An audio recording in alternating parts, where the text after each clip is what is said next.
So I recently surveyed hundreds of laser engraving business owners, and I found that only 2% of those folks make $10,000 a month. And looking at that other 98%, there's typically 3 common problems that wind up killing their business. So in this video, I'm gonna show you what those problems are, how you can fix them, and give you a brand new tool that will walk you step by step through the process on how you can make $10,000 a month. All right, let's get into it. Okay, so we're gonna play out the process of building a business. And I'm gonna be using this brand new tool that I've built that's gonna help you think through all of the potential expenses and income sources that you might have with your business. There's a link down below if you want to check it out and follow along as we go. But since we're building a laser business, we need a laser. So in this case, we're going to be talking about the xTool F2 Ultra. This is the MOPA/diode version of this. What's great about it, especially in this use case, is as a fiber laser, they are really, really fast. Even though the work area is smaller for fibers in general, they have a really high throughput. So you can easily set up a jig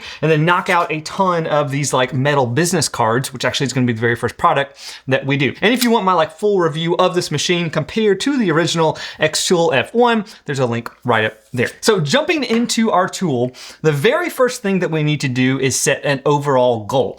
So I am going to set a goal of $10,000 a month in profit. That's probably what I put somewhere on the thumbnail. So that's a nice round number. And we're going to have a meter filling up as we're adding in income and profit. But to do that, we need to add in an actual product. So I'm going to hit add product right here, and I am going to name it our metal business cards. And then underneath that, we have our very first decision, which honestly is the hardest decision, as well as the first problem of the 3 that we're gonna get into, and that is your selling price. And if you were like me, first starting out and you're trying to figure out like how much should I charge for these things, you probably just go and look like what are other people charging. So we do somewhere in the same range. And so I'm pulling these up on Etsy, and we're like in the $5 to $10 range, it looks like, if you jump into these like individual personalized cards. So I'm gonna start out with a selling price of $6, 100 of these per month.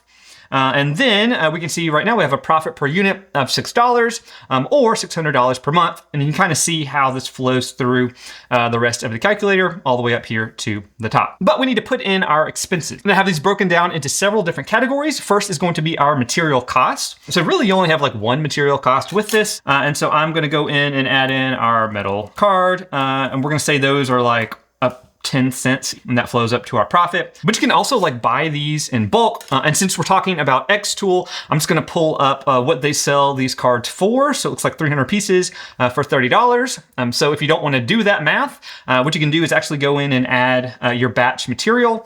We're gonna call these metal business cards. So that's $29.99 for 300. And we're gonna call these the individual thing a card. And then each one is gonna require 1 of those. So again, our unit cost is gonna be 10 cents. And you can also just save this to reuse for the future. And in general, everything that we're doing here is just going to save locally to your machine inside your browser. So if you like clear out your cookies and your history, it's going to reset it. But as long as you don't do that, it's going to kind of stay in there as long as you need it. We're gonna add in our material, and you can see instead of where we had it like this, it's gonna be blue, meaning that we added this as a batch. You can just click on it and edit from there. And then also you'll probably have some shipping materials, and we're gonna say that's another like 50 cents as well. Now to get to our goal of 10,000, let's see how many of these we actually would need to do. So it looks like at 1,900 units per month, that gives us a net profit of $10,260. But this is actually the very first problem because you're not actually pricing this as high as you need for all of the actual expenses that you're gonna have with this individual product. The big one being your time. Now, I totally get if you're just doing this on the side and you're like, hey, my time is like free because I'm just doing it. It still is good from the jump to take into account your time, especially if this is something you want to grow for the future because you'll actually be like taxed that way. But also if you want to hire people to do this process, then it's really easy for you to kind of plug them in and you know their time is actually built into the price of your product. And so to do that, we have a labor section right here. And so you can see I have a few just like general ones in there. You can delete those and add them as needed. And as of right now, you only have 1 worker. So it's just you or the owner. And there's a summary over here on the right side that's also showing up right here. But what you you can do is you can go in and you can put in the time that this is going to take you. Now again, since we're using a fiber laser, more than likely you're gonna do these in a batch. Let's say you can get like 8 in there at a time. And so for a batch of 8, let's say the design is gonna take us a couple minutes. Setup is also gonna take us a couple minutes. And there is no finishing. And then packaging, if they're like individual, let's say it's gonna take us like 15 minutes total to do all of these. But since we're doing it as a batch, I'm gonna click this batch mode right here. And I am gonna say we are doing 8 at a time. And then if you just hit apply, it's just gonna divide all those numbers by 8. And then they're blue, meaning that we have the batch applied. And so to get back into it, you just click that batch mode again, and you can see the numbers that we had before. Now with that applied, you can actually see we have a labor cost of about $1, and that is pulling from your price per hour. The default right now is just like $25 an hour. You can just click right there and adjust that as needed. And you can see the price is going to auto adjust from there. Now, a couple other things you're gonna need to keep in mind, especially if you're like selling not direct with cash, you're gonna have some type of fee, whether it's like a credit card processing fee, or if we're selling on online platforms, like Etsy. So if I add that right here under our platform fees, and I've got some like current defaults on what those fees are, but you can adjust it. And so it's just gonna put in your fee right here. It's kind of clipped off, but at 6.5%. And then what you can do is just adjust the percentage. So this is gonna be at 100%. So we have an additional 39 cents in terms of our expenses. And these are like your overall amounts right here. And so now our cost is nearly at $2. And finally, it's also good to take into account the cost of your machine. So that is what machine time is right here. So this is per unit. And so this is the amount of time this will actually be running. So let's say to do 8 of these, it would take 2 minutes. That's going to be 0.25 minutes to do each one. And then you're going to have a cost per hour on your machine. Now there is a huge deep dive you can do to figure out like what is the cost per hour on your machine. So you can take like the cost of the machine, all the stuff that you have to buy yearly that are consumables, maintenance, repair, all that kind of stuff. And basically you just break it down to a per hour level. And that is what this calculate does right here.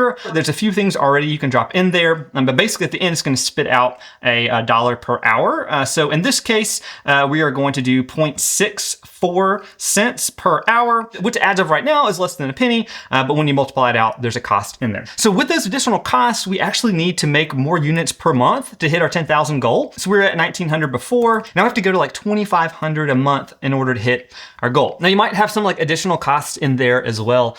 And what's really hard about this first problem that I'm calling the price trap is you're gonna have the tendency to want to drop your prices further and further down, especially if you see competitors out there on Etsy that might be selling it for even cheaper. So even if you drop this down by like $1, then we're gonna have to sell over 3,200 of these per month. And maybe you have to drop it even further than that to like $4. Now we're at like 4,700 of these per month, but that also is gonna drive up the number of hours that you're working. So not only is that labor giving us like the price per unit, but it's also telling us you're gonna be working over 40 hours just on the production side of things. So if you actually jump over to our labor tab, that is what this is designed to do, to give you a better idea of where your hours are going. So even if you set your like hourly rate to 0, and then our profit's gonna skyrocket at that point, you're still gonna be over like the 40 hours a week that you might have in a normal job, especially if you come further down the page, because we have not only production hours, again, those 47.6 hours. Right now we just have one product, but also if you tack on like all of your additional tasks that you're gonna do as an owner. So maybe you're gonna do like an hour a week on bookkeeping, a couple hours a week on email, a couple hours a week on social media. Your time really starts to stack up. Now we're getting close to 57 hours per week. So you've got the ability to like hire workers to do this for you. So that is what this ad worker does. I'm gonna call him Luke Skywalker because why not? We're gonna give him an hourly rate of $15 per hour. And then what I want to do is actually assign him to that product. So you can do that right here and you're gonna see your hours switch. So now he's over 40 hours a week, but your hours drop down to 9. Or if you come back over to your products and then under your labor, you can basically assign all of these tasks to a different person. That's gonna update for everybody. It's gonna do the same thing. Now this brings us to problem number 2, the demand ceiling. So I've actually gone back in and added in a cost per hour for us. So now we're back to $25 per hour. And then I changed our selling price to $5 and then our units to 3,500, but everything else should have stayed the same. But this is assuming you can make 3,500 sales just like organically. But if you can't, then you're gonna have to do some type of paid marketing. So that is what this marketing tab is right here. You can see we have a couple different sales distribution channels. We have organic, digital, and events. And then each of our digital and events are gonna have some type of cost. So I can adjust the percentage for our sales. So I'm going to put digital at 25%, and you can see our profit has gone way south, negative $40,000, because we're doing a cost per click calculation, which is normally how you'll do like digital ads with Facebook. So these are just like ballpark conversion rates and cost per click. You can definitely look them up, or like look at your own stats and kind of see what you get. But even if we drop the cost per click, let's say 70 cents, and our conversion rate is higher at maybe 3, we still are definitely in the negative, because to get those 875 sales, we have to get nearly 30,000 people to click at 70 cents per click. Or another way to think about it is, how much does it cost you to get one sale? So with these numbers, it is $23. And so we definitely could maybe have better conversion rates. Let's jump it up to 10. And let's say our cost per click is really low at like 5. We still are talking about $5 for an actual conversion. Then if you come over here to our products and you click down, you can see we now have a marketing cost attached to it. So just like in problem 1, when we added in all of those other costs, we couldn't really sell this for less than what it required to make it. So this is definitely true when you're adding in marketing. Now, before we get to a fix for this, I also have events and shows in here as well. And this is just like a quick how much it costs to get into the event. And this is just a quick how much it costs to have a booth at the event, how many people might be there. So let's say it's gonna be like 1,000. And then maybe we have a 15% conversion rate. And it's gonna actually tell you the number of visitors you need. So we actually need to do a higher conversion rate since we're only gonna have 1,000 people there. But really, this is just your event cost divided by the number of people you need. And that is your cost per sale. So the in-person potentially could be a lot better, the cost per sale for digital. But what does all of this really mean? If we're gonna have to do some type of marketing, you're gonna have to take that into account into your prices. So even if we go from like $5 to $8, now we are back into the black, or in this case, the green. So this is just another way to take into account additional expenses that you might have. And you can definitely play around with this to see how well this works. Okay, so the final problem is what happens when you turn this into like a full-time business. There are definitely additional expenses that are gonna come along with this that you need to take into account into your entire budget. Now, before we're putting each of those expenses into individual product lines, this is just gonna be an expense for the business overall. And that is what this business tab is right here. And I basically have it broken down into physical, software, savings, and then because you're a real business, you're gonna have to save for taxes. So physical, we just have some put out. So I'm just gonna go in really quick and put in some demo numbers. So say $1,000, insurance, $100.